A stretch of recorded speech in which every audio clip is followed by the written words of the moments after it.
Bismillahirrahmanirrahim. Assalamualaikum and good morning. Welcome everyone. Thank you for joining us in this roundtable discussion. My name is Fatin Kamila and I'm your moderator. Before we go deep, let's introduce our speakers. Here is Mr. Wayne, the head of R&D department from a company. Next to me is Dr. Suhaila, a well-known nutritionist from USM, and also Ms. Zhi Yu, the representative from Consumer Association of Penang. Our topic today is a trend that has been going around for a while and still getting a lot of attention, that is fat, sugar and salt reduction. As we can see, there are more and more products available in the market featuring the low, reduced or even free either fat, sugar or salts in claims on their packaging. So I would like to ask Mr. Zhi Yu, why do you think this trend is happening? Good morning to all of you. As a consumer, in my point of view, there is such a trend happening is because nowadays we consume a lot of food which is high in fat, sugar, salt, or even non-nutritious instead of nutritious food. Plus, we are all busy with our hectic life until we fail to manage our lifestyle by having exercise or diet meal. It causes a phenomenon happen which is a lot of input to our body but not much output from our body. So, hence, the risk of getting diabetes and obesity keep increasing for everyone due to overconsumption of this kind of food. So most of the consumers are more aware with their healthy by seeking nutritious food now. We will more conscious about the nutrition labeling and descriptions on the food product before we purchase it to make sure the product meet our expectation, which is low in fat, sugar and salt. Therefore, that is why this trend is popular now. Thank you, Ms. Zhi Yu, for your insights. Now, let's hear from the nutritionist perspective. And perhaps Dr. Suhaila can explain to us what are the criteria that must be fulfilled to make these claims. Thank you, moderator. As a nutritionist myself, I agree with Ms. Loh. According to the World Health Organization, WHO, worldwide obesity has more than doubled since 1980. However, overconsumption of fat, sugar and salt doesn't just stop at that. High fat and salt intake might cause the increase in the risk of cardiovascular diseases and stroke, while overconsumption of sugar has been linked to diabetes. Therefore, consumers are looking for what we would call permissible indulgence, food that can satisfy their sensory and are good for a healthy and balanced diet at the same time. Based on Food Regulation 1985, for a product to have a reduced claim, it needs to have at least 25% relative difference compared to a similar product. Low salt claim also need to have not more than 0.12 gram per 100 gram of solid or not more than 0.06 gram per 100 ml of liquid. Low sugar claim, the product need to have not more than 5 gram per 100 gram of solid or 2.5 gram per 100 ml of liquid, while low fat claim, the product need to have not more than 3 gram per 100 gram of solid or 1.5 gram per 100 ml of liquid. Thank you, Dr. Suhaila, for the information. Now, I believe this trend must have a great impact towards our food industry. So, Mr. Wayne, would you mind to share with us how does the industry changes along with the trend and what approaches have been taken to meet the consumers' expectations? Thank you, moderator. So, there's a few approach that the food industry has taken to meet the criteria. In the case of salt, we have substitutes such as ionic salts, flavor enhancers or masking agent, or addition of phosphates, particularly sodium polyphosphates. So the idea of introducing these substitutes is basically to improve the overall product quality, mask undesirable flavors, while at the same time reducing the sodium content of food. Next, we also have modification of size and crystal structure of salts. The solution of salts in our mouth imparts a salty taste. However, normal salts, they do not dissociate completely.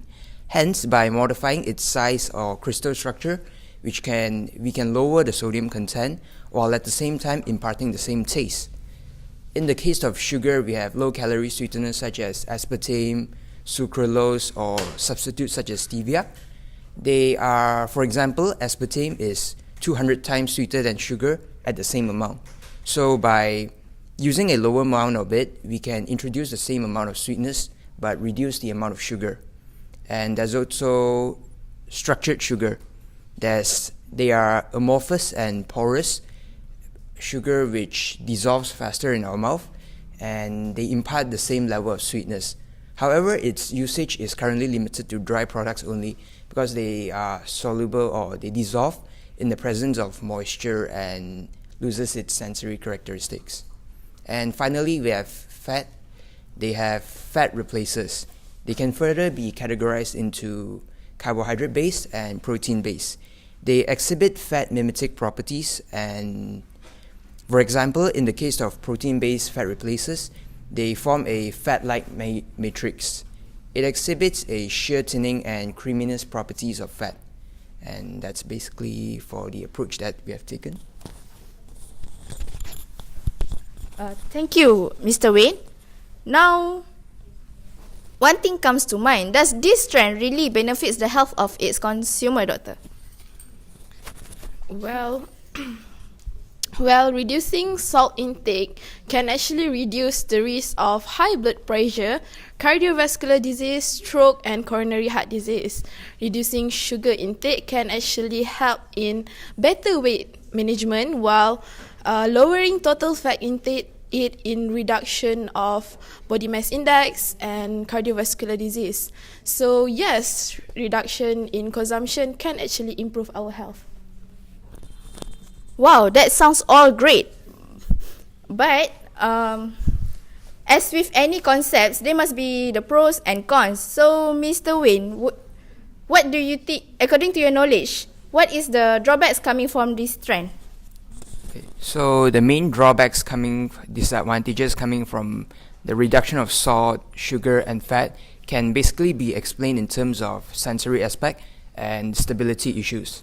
For salt is important for the gluten development of bakery products such as bread and biscuits. It strengthens the gluten and reduces the stickiness of dough. Hence, the reduction of salt could lead to the failure of these processes.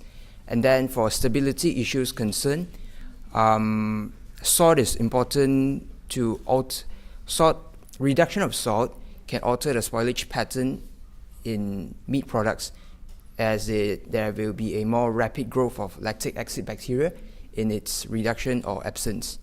And salt can also be regarded as important for the textural properties of meat products, because a decrease in its content would lead to a reduction in solubilized myosin and actin, which then lowers the gel network and meat matrix formation. For sugar, when low-calorie sweetener is used in place of sugar, they impart a bitter aftertaste. Hence, this could affect the taste of the final product. And sugar is also important for manufacture of certain products such as jam. This is because sugar has the ability to gel with pectin, and a significant reduction in its content could lead to the failure of this process. For fat replacers, because they work in conjunction with water, so the food would need to have a relatively high moisture content, and this could mean a increase in microbial growth would be promoted. And last but not least, there's also the cost of reformulation to be considered, because additional time is required to come up with a healthier recipe, but at the same time exhibit the original taste and textural properties. And then there's also declaration of new ingredients, which means new packaging needed. Thank you, Mr. Wayne. However, the claims low fat and reduced sugar don't really mean what you think they mean. These packaging terms lull us into a false sense of confidence that what we are eating is healthy, but it doesn't really indicate the food's true nutrition. As a health-conscious consumer, do you have any idea about this, Ms. Zhi Yu? Yes, regarding this issue, in the beginning, I'm also getting confused with these specific words labeled on the products. After doing research, only that I know that these specific nutrient claims mean different things for different foods. Not all reduced or low nutrient claims offer better overall nutrition implies by the claims. Reduced claims are only being related to within the brands or specific food categories, while low claims are relative to portion size. To be a wise consumer, we should also aware with the nutrition label on the product. Without 100% believe the nutrient claims listed on the product, because the labels do not necessarily reveal the food's complete health picture. For example, low-fat yogurt often compensate the stripping out the fat by packing in added sugar. So food manufacturers are actually really required to label the specific nutrient claims on their products, compliance with the Food Act and regulation provided by government. Of course, for the consumer themselves also need to understand more about the knowledge of this aspect to make sure the food product we consume is truly healthy. Thank you. Then how do you suggest the best way for the consumers to make the healthiest choice at the market? Can you help us, Doctor? What makes a healthy food is still something we debate, but we have targeted fat, sugar and salt as things our food clearly have too much of. Health-conscious consumers seek food that have less of this ingredient. However, it depends on what our reference point is. For example, chocolate milk. The low-fat version actually has higher sugar than the original version. The bottom line is to know what is in the package by going through the nutrition label and the ingredient list. But please be aware of sugar alternatives such as corn syrup, sorbitol, dextrose, fructose, and many other ingredients ending with O's, among others. No added sugar product can also contain artificial sweeteners such as aspartame, sucralose, and saccharin. However, aspartame and sucralose, for example, might have side effects such as digestive symptom and headache, while excessive consumption of sugar alcohol can actually cause diarrhea. The claim on the front label is actually for marketing purpose. It is the back label that you should be aware of. Thank you for the tips, Doctor. Now, before we end our discussion, Mr. Wayne, what do you see as the biggest challenge need to be tackled by the industry relating with this trend?